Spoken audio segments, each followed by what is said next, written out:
Hello viewers, আজ বলবো 14ই মে 2025 সালের কয়েকটি গুরুত্বপূর্ণ কারেন্ট অ্যাফেয়ার্স, যেগুলো বিভিন্ন চাকরির পরীক্ষায় খুবই আসে বা আসতে পারে। তো দেরি না করে শুরু করা যাক আজকের প্রথম প্রশ্ন। 2018 সালের পর সম্প্রতি কোথায় নিপা ভাইরাসের সপ্তম ঘটনাটি নথিভুক্ত হয়েছে? ক গোয়া, খ কর্ণাটক, গ কেরল, ঘ অন্ধ্রপ্রদেশ। তো এর সঠিক উত্তর হবে অপশন গ কেরল। কি পয়েন্ট? 2018 সালের পর সম্প্রতি ভারতের কেরালা রাজ্যের কোঝিকোড জেলায় নিপা ভাইরাসের সপ্তম ঘটনাটি নথিভুক্ত হয়েছে।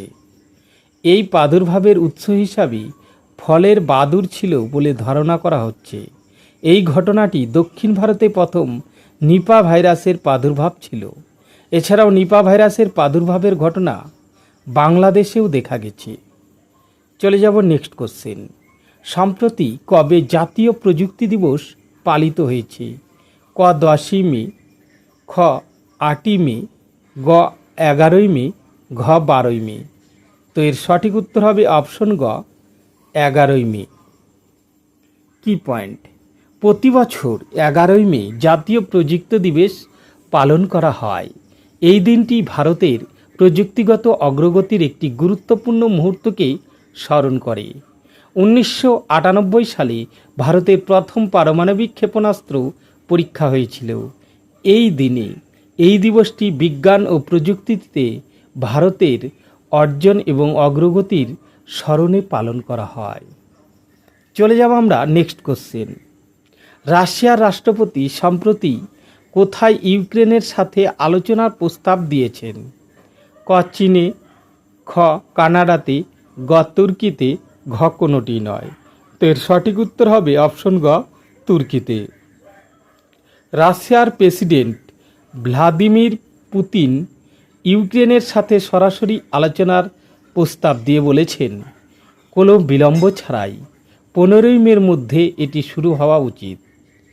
আমরা সিরিয়াস আলোচনা চাই, সংঘাতের মূল কারণ উপড়ে ফেলতে এবং একটি দীর্ঘস্থায়ী ও টেকসই শান্তির দিকে এগিয়ে যাওয়া শুরু করতে চাই।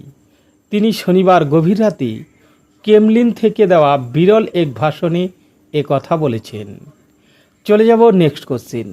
সম্প্রতি সরকার স্টার্ট আপগুলির জন্য ঋণের গ্যারান্টি কত টাকা বাড়িয়েছে? ক 10, খ 15, গ 20, ঘ 5। তো এর সঠিক উত্তর হবে অপশন গ 20 কোটি। কি পয়েন্ট? সরকার ক্রেডিট গ্যারেন্টি স্কিমের অধীনে ঋণ গ্রহীতাদের জন্য গ্যারেন্টি কভার 10 কোটি টাকা থেকে 20 কোটি টাকা পর্যন্ত বৃদ্ধি করেছে।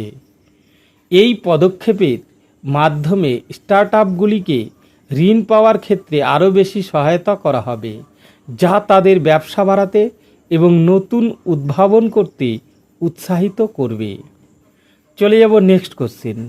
সম্প্রতি try service potential warfare exercise কোর্সের দ্বিতীয় সংস্করণ কোথায় সমাপ্ত হয়েছে? ক নয়াদিল্লি, খ কলকাতা, গ মুম্বাই, ঘ জয়পুর। তো এর সঠিক উত্তর হবে অপশন ক নয়াদিল্লি। কি point? Try services future warfare course এর দ্বিতীয় সংস্করণ 9 মে 2025 তারিখে নয়াদিল্লিতে শেষ হয়েছে। মানেকশ সেন্টারে অনুষ্ঠিত এই কোর্সটি পরবর্তী প্রজন্মের যুদ্ধের জন্য ভারতের সশস্ত্র বাহিনীকে প্রস্তুত করার উপর দৃষ্টি নিবদ্ধ করে। এটি হেডকোয়ার্টার ইন্টিগ্রেটেড ডিফেন্স স্টাফ এর তত্ত্বাবধানে এবং centre for joint warfare studies দ্বারা সমন্বিতভাবে পরিচালিত হয়েছিল। চলে যাব আমরা নেক্সট কোশ্চেন। সম্প্রতি নতুন দিল্লির ইন্ডিয়া হ্যাবিটেন্ট সেন্টারে ভারত বোধিকেন্দ্র কে উদ্বোধন করেছেন? ক রাজনাথ সিং, খ পীযূষ গোয়াল, গ মনোহর লাল খাত্রে, ঘ কোনোটি নয়। তো এর সঠিক উত্তর হবে অপশন গ মনোহর লাল খাত্রে। কি পয়েন্ট? ভারত বোধিকেন্দ্র বলতে মূলত ভারতের বৌদ্ধ ধর্মীয় কেন্দ্র এবং সংগঠনগুলিকে বোঝায়। এই কেন্দ্রগুলো ধর্মপ্রচারের ও প্রসারে গুরুত্বপূর্ণ ভূমিকা পালন করে। এর মধ্যে মহাবোধি সোসাইটি, ভারতীয় বৌদ্ধ সংঘ এবং বিভিন্ন বৌদ্ধ মন্দির ও মঠ বিশেষভাবে উল্লেখযোগ্য। ভারতে বৌদ্ধ ধর্মের পুনরুজ্জীবনের জন্য মহাবোধি সোসাইটি প্রতিষ্ঠা করা হয়েছিল, যা 1991 সালে প্রতিষ্ঠিত হয়েছিল। চলে যাব নেক্সট কোশ্চেন। সম্প্রতি মার্কিন যুক্তরাষ্ট্র ও ইরানের মধ্যে নতুন পরমাণু আলোচনা কোথায় অনুষ্ঠিত হবে? ক আমেরিকা, খ শ্রীলঙ্কা, গ ওমান, ঘ ভারত। তো এর সঠিক উত্তর হবে অপশন গ ওমান। কি পয়েন্ট? মার্কিন যুক্তরাষ্ট্র এবং ইরানের মধ্যে নতুন পরমাণু আলোচনা বর্তমানে ওমানে অনুষ্ঠিত হচ্ছে। আলোচনার মূল লক্ষ্য হল পশ্চিম এশিয়ায় উত্তেজনা প্রশমন এবং নতুন করে কোনো সংঘাত এড়ানো। ইরানের প্রতিনিধি দলের নেতৃত্ব দেবেন দেশের বিদেশমন্ত্রী আব্বাস আরাকচি এবং মার্কিন প্রতিনিধি স্টিভ উইটকফ। ওমানের বিদেশমন্ত্রী বদর আল বুসাইদি মধ্যস্থতাকারী হিসেবে কাজ করছেন। চলে যাব আমরা নেক্সট কোশ্চেন। 2025 সালের তীরন্দাজ বিশ্বকাপে দীপিকা কুমারী সম্প্রতি কোন পদক জিতেছেন? ক সিলভার, খ সোনা, গ ব্রোঞ্জ, ঘ কোনোটি নয়। তো এর সঠিক উত্তর হবে অপশন গ ব্রোঞ্জ। ভারতের শীর্ষ তীরন্দাজ দীপিকা কুমারী 11 মে 2025 তারিখে সাংহাইতে অনুষ্ঠিত তীরন্দাজ বিশ্বকাপের দ্বিতীয় ধাপে ব্রোঞ্জ পদক অর্জন করেন।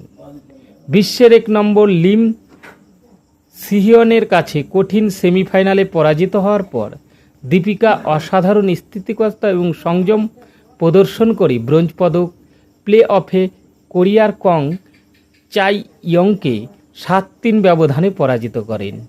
এই জয়ের ফলে ইভেন্টে ভারতের পদক সংখ্যা 6-এ পৌঁছেছে, যা তীরন্দাজে দেশের ক্ষমতা আরও প্রতিষ্ঠিত করছে। চলে যাব নেক্সট কোশ্চেন। প্রতিরক্ষামন্ত্রী রাজনাথ সিং সম্প্রতি কোথায় ব্রহ্মস ক্ষেপণাস্ত্রের উৎপাদন ইউনিট উদ্বোধন করেছেন? ক কলকাতা, খ মুম্বাই, গ লখনৌ, ঘ জয়পুর। তো এর সঠিক উত্তর হবে অপশন গ লখনৌ। প্রতিরক্ষামন্ত্রী রাজনাথ সিং উত্তরপ্রদেশের প্রতিরক্ষা শিল্প করিডরে ব্রহ্মস সুপারসনিক ক্রুজ ক্ষেপণাস্ত্র উৎপাদন ইউনিট ভার্চুয়াল উদ্বোধন করলেন। পাকিস্তানের সঙ্গে বাড়তে থাকা সামরিক উত্তেজনার মাঝে এটি ভারতকে নতুন শক্তি দেবে। এখানে বছরে 80 থেকে 100টি ক্ষেপণাস্ত্র তৈরি করা হবে। 300 কোটি টাকার নির্মিত এই উৎপাদন ইউনিটটি ব্রহ্মস ক্ষেপণাস্ত্র উৎপাদন করবে। এর পরিসর 290 থেকে 400 কিমি এবং সর্বাধিক গতিবেগ 2.8 ম্যাক। ভারত এবং রাশিয়ার যৌথ উদ্যোগে ব্রহ্মস ক্ষেপণাস্ত্রটি স্থল, সমুদ্র বা আকাশ থেকে উৎক্ষেপণ করা যেতে পারে। চলে যাব নেক্সট কোশ্চেন। সম্প্রতি কোন দেশ বিনিয়োগকারী, দীর্ঘমেয়াদী পর্যটক এবং বিদেশ পেশাদারদের আকৃষ্ট করার জন্য 10 বছর মেয়াদী গোল্ডেন ভিসা প্রোগ্রাম চালু করতে চলেছে? ক জাপান, খ ভিয়েতনাম, গ জার্মানি, ঘ কোনোটি নয়। তো এর সঠিক উত্তর হবে অপশন খ ভিয়েতনাম। কি পয়েন্ট? সম্প্রতি ভিয়েতনাম বিনিয়োগকারী, দীর্ঘমেয়াদী পর্যটক এবং বিদেশি পেশাদারদের আকৃষ্ট করার জন্য 10 বছর মেয়াদী গোল্ডেন ভিসা প্রোগ্রাম চালু করতে চলেছে। এই প্রোগ্রামটি পর্যটন এবং অর্থনীতিকে উন্নত করতে সাহায্য করবে বলে আশা করা হচ্ছে। অন্যান্য দেশ যেমন সংযুক্ত আরব আমিরাত এই ধরনের প্রোগ্রাম চালু করেছে। তো বন্ধুরা, ভিডিওটি ভালো লাগলে অবশ্যই লাইক, শেয়ার ও কমেন্ট করতে ভুলবেন না। আর এই চ্যানেলে যারা নতুন, চ্যানেলটি সাবস্ক্রাইব করে পাশে থাকবে। ধন্যবাদ সবাইকে। আজকের মতো এই পর্যন্তই।